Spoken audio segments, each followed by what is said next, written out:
Now at 6, Rhode Island's Democratic congressmen are in the middle of a sit-in in Washington. This monstrous attack on the LGBT community in a place of refuge and empowerment requires us to act.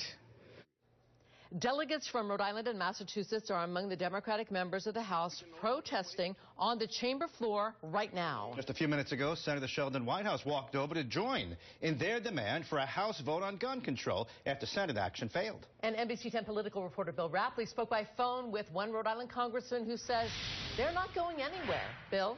Well, that's right, Patrice and Jean. Their demand is reflected in their Twitter hashtags, no more waiting, no vote, no break. They say they will disrupt the House until leadership allows them to vote on gun control measures. With the cameras shut off, only tweets and online videos are coming out from the House of Representatives, but we did speak briefly with Congressman Jim Langevin just off the floor. But this is quite radical, isn't it? This is a direct violation of the House rules. It is. And now we are using everything that we have at our disposal to force a vote. Have you ever heard of anything like this before? Never before.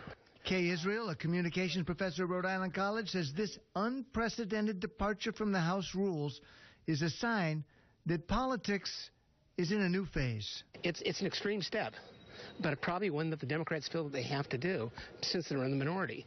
And what they're trying to do is reach to Republican moderates to come over and vote appropriately from their perspective. He says it's an effort to bring electoral pressure on opponents of gun control, with Democrats betting that the public is on their side. As a Republican, it's harder to go back to your constituents and say we wouldn't even allow a vote.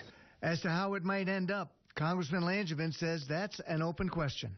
Would you start chanting and just prevent them from doing business?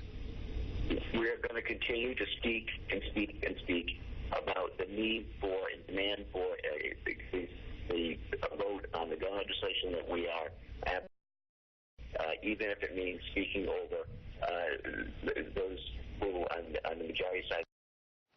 So the showdown continues. Democratic senators, as was mentioned in the lead-in, have even come over to join in the protest.